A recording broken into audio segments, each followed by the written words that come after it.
उशेला वाट दाखविण्यासाठी दक्षिणेने शुक्राची मशाल पेटवली. अंतरंगी ढगाच्या पायघड्या तुडवीत प्रकाश पावले उचलू लागला. एकदम जागे झालेले वारे रात्रीच्या पापुद्र्यात धडपडले. सूर्योदयाची चाहूल लागल्यामुळे फराळ्यात कोंबड्यांनी गजर आरंभिला. दावणीला गुरे उठून उभी राहिली. घराघरात जाती फिरू लागली.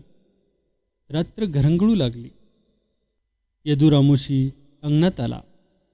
त्यानं घोंगडे कुऱ्हाड सावरून एकदा वळून पाहिले. चौकटीत चिमा आणि खंडू दोघे उभे होते.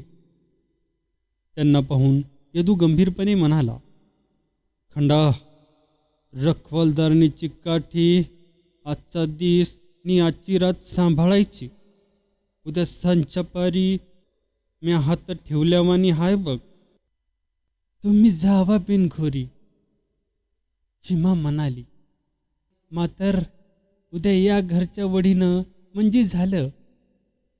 चिमाच्या या शब्दांनी यदूच्या काळजात उभारा आणला. डोकीवरचे ओझे खांद्यावर आल्यासारखे वाटून त्याच्या पायांना गती मिळाली. खंडूला सांभाळा असे म्हणून त्याने भारावलेल्या अंतकरणाने आपल्या बायकोचा, चिमाचा आणि एकुलता एक मुलगा खंडूचा निरोप घेतला. आज 2 वर्षात तो गाव सोडून कुठेही गेला नव्हता. जवळचाच नातलग मरण पावला म्हणून त्याच्या दिवसाला जाणे भाग पडत होते. फक्त 2 दिवसासाठी आज त्याने घर सोडले होते. परंतु त्याचा जीव चिमा आणि खंडू यांच्यावर गिरट्या घालीत होता, घुटमळत होता. एका रात्रीत भयंकर अशी काही उलथापालथ होईल असा भास त्याच्या मनाला भेडसावीत होता. आणि तो निरनिराळ्या विचारांच्या तंद्रीत पहाटेचा अंधार टेपलीत भन्नाट चालत होता. चालता चालता तो नकळत गाडीमार्गाच्या चाकोरीत शिरला आणि त्याच्या पायांनी चाकोरीतला थंड फोपाटा उधळला जाऊ लागला. त्याचबरोबर ज्या जीवनाच्या चाकोरीतून यदूच्या मनाने 40 वर्ष वाटचाल केली, त्या चाकोरीतील आठवणींचा फोपाटा त्याचे मन उधळू लागले. निरनिराळी ओबाडधोबाड चित्र काढून ती यदूच्या डोळ्यापुढं धरू लागली. आणि मग एकटपणे ती टराटर फाडूही लागले. मालदान गावच्या सर्व माणसात यदू रामोशी काकणभर उंच होता. त्याच्या धिप्पाड देहात हत्तीचे बळ आणि सिंहाची चपळता यांचा संगम झाला होता. तो आपली सनदशीर रखवालदारीची काठी हातात घेऊन आणि डोळ्यांच्या वाती करून मालदानच्या शिवाराची राखण करीत होता. गावच्या मध्यभागी असलेल्या चव्हाण आणि डोंगरे यांच्या चिरेबंदी वाड्यावर तशीच रानातल्या खोपटावर त्याची नजर सारखीच होती. तो रात्रंदिवस गाव आणि शिवार यावर घारीप्रमाणे तळपत होता आणि मालदानच्या शिवारात शिरण्यासाठी टपलेल्या चोरांच्या नजरेपुढे त्याची ती भयंकर कुऱ्हाड तळपत होती. आजूबाजूने सर्व सराईत चोर यदूला वर्मून होते, परंतु यदू कोणालाही वर्मून नव्हता. तो एखाद्या टग्याला दरडावून सांगे, ए भुरट्या, तू माझ्या मोर मुंगी आहेस आणि मुंगी मुताच्या पुरात गटांगळे खाती. उद्या येणारं मरण मला आज येऊ दे, माझी तयारी आहे त्याला. कधी तो आपल्या 17 वर्षाच्या खंडूकडे पाहून समाधानाचा सुस्कारा टाकी आणि मनाला हळूच सांगे, आपला खंडू आता मोठा झाला, आणखी मोठा होणार. मग आपण त्याचं लग्न करणार. मग त्याची नवरी येणार. ती प्रथम आपल्या पाया पडणार. मग आपण तिला आशीर्वाद देणार. मग आणि थोड्या दिवसात आपल्या घरात एक बाळ येणार. आपण त्यावेळी म्हातारे होऊन बसू. त्यावेळी खंडू करता होऊन आपली रखवालदारीची काठी घेऊन गावाची राखण करील. आपल्या उरावरचं ओझं कायमचं दूर होईल. या विचारांनी त्याच्या देहात नवा जोम संचारत होता. त्याला गगन गिड्डे वाटे. मग ते भावी सुखांचे स्वप्न पाहून त्याचे मन गोगलगाईप्रमाणे सहनशीलतेच्या आणि श्रद्धेच्या कवचात अधिकाधिक शिरत होते. सारा गाव त्याची नम्रता आणि कर्तबगारी यावर संतुष्ट होता आणि यदू स्वतःवर संतुष्ट होता. परंतु एखाद्या गोड झोपेत असलेल्या माणसाच्या घराला एकाकी अग्नी लागावा व तो माणूस भांबावून जावा तशी स्थिती यदूची झाली. परिस्थितीच्या प्रखर ज्वाला त्याच्या संसाराला वेटोळे घालू लागल्या. ती भयंकर परिस्थिती एके दिवशी जन्माला आली आणि यदूसह सारा गाव हवालदिल झाला. त्या दिवशी चावडीवर गाव जमला. सर्व लहान थोर जमून गावच्या जत्रेचा विचार करू लागले. परंतु जत्रे दिवशी चव्हाणांची पालखी पुढे असणार की डोंगऱ्याची पालखी प्रथम मान घेणार या मुद्द्यावर वाद उद्भवला. शब्दाचे रण माजले आणि शेवटी चव्हाण आणि डोंगरे या दोन आळ्यात कायमचा बेबनाव झाला. कायमचा बेबनाव आला. गावची जत्रा त्या वादात बंद पडली. त्या जत्रेसाठी निर्माण झालेले वैर धुमसू लागले. तात्याबा डोंगरे आणि आनंदराव चव्हाण हे दोन मातबर एकमेकाला पाण्यात पाहू लागले. ईर्षेला चेव आला. डोंगरेच्या आळीला तात्या डोंगरा गरजताच सर्व डोंगऱ्यांची काळजी डोंगरा एवढी होऊ लागली आणि आनंदरावाने डिरकी ठोकताच सर्व चव्हाणांना चेव येऊन ते कुऱ्हाडीचे दांडे ठोकू लागले. तात्या डोंगरे आणि आनंदराव चव्हाण परस्परांची धुळधाण करण्यासाठी उतावीळ झाले.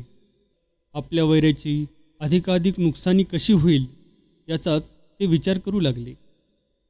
त्या दोघांनी दूरदूरच्या सराईत गुन्हेगारांना हाती धरले आणि त्यांच्या त्या दोन भव्य वाड्यात गुन्हेगारांनी आपल्या छावण्यात ठोकल्या आणि गावावर अनर्थाचे कडे कोसळू लागले. दोन रेड्यांच्या टकरीत झुडपांचा बुकना व्हावा तशी स्थिती गावाची झाली. उभा गाव गांगरला आणि यदू रखवालदाराची भंबेरी उडू लागली. कारण कुंपणच शेत खाऊ लागले. कधी कुणाचा मुर्दा पडेल याचा नेम राहिला नाही. डोंगऱ्याची चोरी होताच तिचा माग चव्हाणाच्या वाड्याकडे जाऊ लागला आणि चव्हाणाच्या चोरीचा माग डोंगऱ्याच्या वाड्यात शिरू लागला आणि त्या दोन मातबरांना चोर ठरवणे यदूला कठीण होऊन बसले. त्याचा जीव अडकित्यात सापडला. एके दिवशी डोंगऱ्याच्या साथीदारांनी चव्हाणांच्या झुंजेचा बैल चोरून नेला. सर्व चव्हाण खवळून उठले. आनंदरावाने यदूला बोलावून दम भरला. तो बैल नव, चोरांनी माझं नाक नेलंय, त्याचा तपास लागलाच पाहिजे, नाहीतर मी तुलाच दावणीला बांधीन. चव्हाणांची मगरूर भाषा ऐकून यदू चिडला, चरफडला. पण आपण सनदशीर रखवालदार आहोत याची जाणीव होऊन तो पुन्हा विरघळला. त्यानं आपले सर्व कसब पणाला लावले. माग काढला. चव्हाणाकडचे 500 रुपये नेऊन ते त्या चोरांना दिले आणि चव्हाणांचा बैल परत आणून आपली मान वाचवली. पण दुसऱ्या दिवशी डोंगऱ्याच्या 4 विहिरी ढासळल्या गेल्या.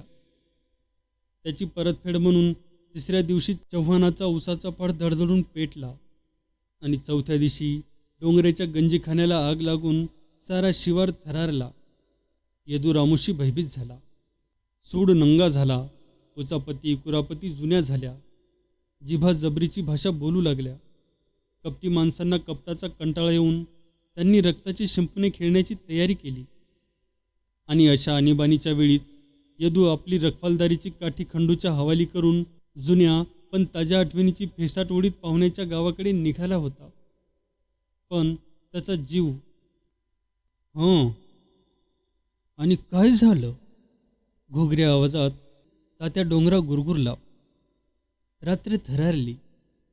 सोप्यात जखमी डोंगरे वळवळले.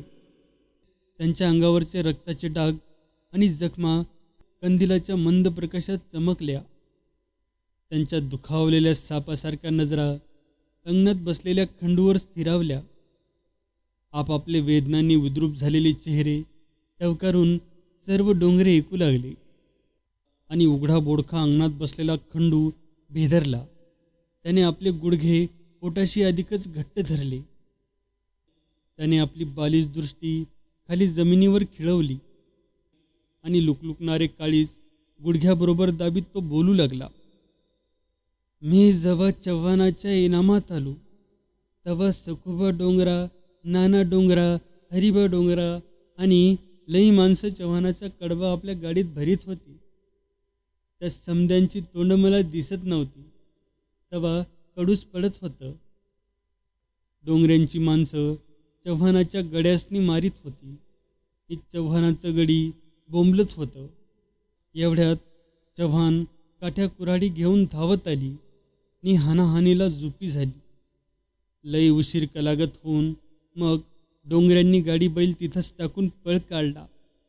मग पाटील कुलकर्णी येऊन शानी त्यानं पंचनामा केला. खंडू गप्प झाला आणि तात्या खेकसला. मग मोर काय झालं? मोर? खंडू आठवण करून म्हणाला. मोर साक्षीदार म्हणून पाटलानं माझा अंगठा घेऊन मला सांगितलं जा म्हणून. मग मी घरला गेलो आणि निजलो होतो, पण हरिबा डोंगरानं मला ओढून हाता हाणलं. एवढंच. खंडूने एक दीर्घ सुस्कारा टाकून सर्व डोंगऱ्याकडे पाहिले. एवढ्यात खंडूला आणून पुन्हा चिमाला आणायला गेलेला हरिबा डोंगरा येऊन म्हणाला, इच्छा भना म्हातारीनं दढी मारली की कुठं? बरं, उद्या फौजदारा मोहर तू काय बोलणार? तात्या डोंगरा शांतपणे म्हणाला आणि खंडूने केविलवाना चेहरा करून विचारले, काय बोलू? तू बोलशील तसं होणार आहे लेका. एका भिंतीला पाठ टेकून बसलेला डोंगरा ओरडला आणि लगेच दुसरा खेकसला. तुझ्या बोलावर आमचा कडेलोट होणार आहे. मग सारा सोपाच ओरडू लागला, आमच्या हातात बेड्या पडणार. तुझ्या साक्षीवर आमच्या डोंगऱ्याची दामन लागणार. डोंगऱ्याची बायका पोरं वाऱ्याला लागणार. एका त्या सर्व गोंगाटावर मात करणाऱ्या आवाजात तात्या डोंगरा म्हणाला, म्हणून म्हणतो उद्या फौजदारा मोर हो उलटून पडायचं. आणि मला काय ठाव नाही म्हणून कानावर हात ठेवायचा. पण तसं कसं म्हणता? मी रखवालदार आहे ना व? खंडू मंद आवाजात उद्गारला. त्याचबरोबर तात्या डोंगऱ्याच्या अंगाचा भडका झाला. अपमानाने त्याच्या मस्तकात शिसे ओतले. त्याने कोपऱ्यातील काठी घेऊन ताडकन अन्नात उडी घेतली. त्याच्या डोळ्यात जाळ झाला. त्याने काठी उगारून शिवी हसळली, अरे लेका भडव्या. आणि तात्या डोंगऱ्याने डोळे झाकून खंडूच्या डोकीत काठी घातली. सुतकीच्या घावाखाली दगड फुटावा तसा खंडूच्या डोक्याचा तडा गेला. त्याच्या गुडघ्याची मिठी खडकन सुटून तो कलंडला. रक्ताच्या चिळकंडीने सोप्याची भिंत चितरली. एका क्षणात यदू रखवालदाराच्या हातातोंडाला आलेला घास मातीत मिळाला आणि सोप्यातले सर्व डोंगरे भयानक आवाजात ओरडले, खून खून खून खून. या भयंकर उद्गारांनी तात्या डोंगऱ्याचा पारा एकदम उतरला आणि पिंजऱ्यात सापडलेल्या उंदराप्रमाणे तो चोहीकडे पाहू लागला. तोच पोलीस पाटलाला घेऊन चिमावाड्यात आली. ती रक्ताच्या अंथरुणावर निश्चित पडलेल्या खंडूकडे पाहून गतप्राण झाली. तिने हंबरडा फोडून खंडूच्या अंगावर अंग टाकलं. तिने खंडूला हाक मारली, पण फक्त एकच. पुन्हा ती बोलली नाही. आईच्या मायेचा सागर इतका उसळला की शेवटी चिमालाही पोटात घेऊन शांत झाला आणि पोलीस पाटील अंगणात उभा राहून, डोंगऱ्या तो खून केलास. सर्व डोंगरे भेदरून धडपडून उठले आणि शिकाऱ्याने माऱ्याची जागा रोखून उभे राहताच श्वापदाची गाळण उडावी तशी गाळण उडून सर्व डोंगरे दिसेल त्या वाटेने पळून गेले. पाटील कंदील घेऊन चिमाच्या जवळ जाऊन पुन्हा पुटपुटला, एक नव्ह दोन खून. पुन्हा लोक जमले. पंचनामा झाला. सरकारी नियमाची चक्रे नियमाने फिरली. सकाळी फौजदार आला. 2 प्रेते तालुक्याला रवाना झाली. मी तात्या महादेव डोंगरा फरारी म्हणून जाहीर झाला आणि 3ऱ्या दिवशी जेव्हा यदू आला तेव्हा त्याच्यावर अनंत विजा कोसळल्या. त्याने त्याचे भावी सुखाचे स्वप्न चिरडून टाकले. आशेचे सारेच्या सारे तंतू तटातट फुटले. तो आपला उद्ध्वस्त संसार पाहून त्याचे काळीच बधीर झाले. हयातभर जतन केलेल्या सहनशीलतेचे कवच तडकले. अन्यायाच्या लोंढ्याने नम्रतेचे ढेकूळ विरघळले. त्याच्या हृदयात निर्दयतेचा वारा शिरून तो निर्भय झाला. आपली ती प्रचंड कुऱ्हाड खांद्यावर घेऊन तो चावडी पुढे येऊन ओरडला, पाटील, चिमा आणि खंडू कुठं हाय? पाटील डोळ्यात गर्दी करणारे आसू पुसून पुढे आला. लोकांनी भोवती गर्दी केली. स्त्रिया डोळे टिपू लागल्या. म्हाताऱ्यांचे कंठ गहिवरले. येदूचे सांत्वन करण्यासाठी त्या सर्वांची मने चरफडू लागली. पाटील शांतपणे म्हणाला, त्याचा डोंगऱ्यानं खून केला. का केला? यदू धनगंभीर स्वरात म्हणाला, म्या काळीज हातावर घेऊन तुमच्या कसपटाची राखण केली, पर तुम्हीच माझं काळीज कापलं. ते का? नगा नगा तसं म्हणू नका. दुःख बघून डाग द्या. अर्जुना मोहिता दिलगिरीच्या सुरात म्हणाला, गवत संग किडर रगडू नका. परटानं सल्ला दिला, साप म्हणून भुई थोपटू नका. मुळकीन उद्गारली, पण मग मी आता काय करू? यदूने सर्वांनाच प्रश्न केला आणि पाटील त्याच्या खांद्यावर हात ठेवून म्हणाला, धीर धर. गोरगरिबाची कत्तल करून तुझी माणसं येणार नाहीत. निखेकट सरत नाही. आता कजा सरकारात गेलाय. तात्या डोंगरा फरारी आहे. सरकार काय करतंय त्याची वाट बघूया. पण सदूचा विश्वास माणसाच्या शब्दावर बसला. पुन्हा यदूचा विश्वास माणसाच्या शब्दावर बसला. सरकार काय करते ते पाहण्यासाठी तो शांत झाला. त्या दिवसापासून त्यानं अन्न पाणी घर सर्व काही सोडले आणि तो तासनतास चावडीतच बसू लागला. सरकार कधी येते, कधी डोंगऱ्याला अटक होते, केव्हा त्याचा खटला उभा राहतो, केव्हा त्याला फाशी होते, याची तो वाट पाहू लागला. परंतु त्याच्या मनाप्रमाणे काहीच होत नव्हते. घटका दिवसांना आकार देत होते, दिवस आठवड्यांना घडीत होते आणि आठवडे महिन्यांना जन्म देत होते. तब्बल 6 महिने झाले. फौजदार आला नाही, डोंगरा पकडला गेला नाही, खटला नाही नि फाशीही नाही. उलट यदूची आतुरता वाढली, दाढी वाढली, त्याच्या अंगातली कापडं कुजून गळू लागली. तो भ्रमिष्ठासारखा बडबडू लागला, मी माझ्या खंडूचं लगीन करणार होतो. माझी चिमा वरमाई होणार होती. पुन्हा थोड्या वेळानं भानावर येऊन तो पाटलाला विचारित होता, पाटील, सरकार काही करीनावं? सरकार काही करत नव्हतं. यदू चावडीतून हलत नव्हता. सुरवंटाची फुलपाखरं होत होती, पण यदू सुरवंटापेक्षाही विद्रूप होत होता. एके दिवशी कुणीतरी यदूला सांगितले की तात्या डोंगऱ्याचे बडे बडे पाहुणे सरकारात वजन आणून रदबदल्या करून पैसा भरून तात्याला मोकळा करणार आहेत. शिवाय तात्याने खून केला याला काहीच पुरावा नाही नि कोणी साक्षीही नाही. ती गुणगुण ऐकून यदू अस्वस्थ झाला, हैराण झाला. तात्या डोंगरा मोकळा होणार ही कल्पनाच त्याला असह्य झाली. तो चावडीच्या ओठ्यावर पडून रात्रभर बडबडू लागला, खरंच मी गरीब आहे, माणसातनं उठतोय आणि डोंगरा गब्बर आहे. तो कोर्टापातूर पैसा कुरीनं पेरील आणि माझ्याजवळ पैसा कुठं आहे?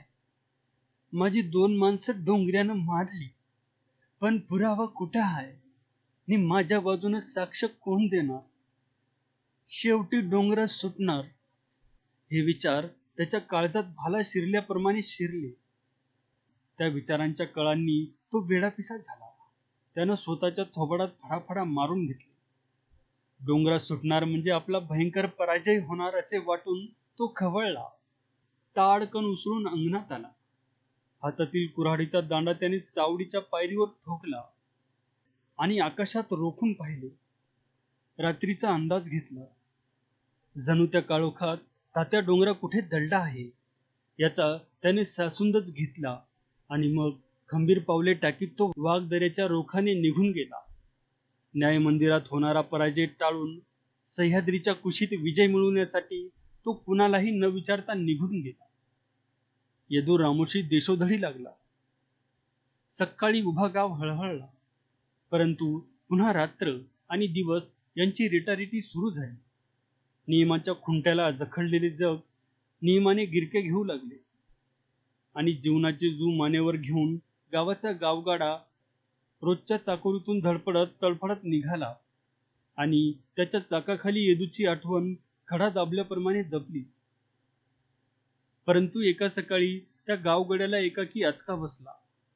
सर्वत्र वावरणारी माणसे जिथल्या तिथे स्थिर उभी राहिली. पानवठ्याला बाया उभ्या राहिल्या. पूजा सोडून गुरव थड्यावर चढला. पाट्यांचे चतकोर शाळेत टाकून पोरे अंगणात आली. त्यांच्या पाठी हडकुळा रंगपंत मास्तरही दारात आला. खांद्यावर उपरणे घेऊन कपाळावरचे पागोटे किंचित मागे सारून पोलीस पाटील जोत्यावर उभा राहिला आणि जो तो आपापल्या कपाळावर हातांची सावली करून वाघदऱ्याच्या निळ्या आकाशात निरखून पाहू लागला. आणि त्यांच्या त्या हजारो नजरांपुढं गिधाडांनी तारा धरला होता. ते सर्व मंदगतीने फेर धरून वाघदऱ्यावर उतरत होते. पोलीस पाटलाला आश्चर्य वाटले.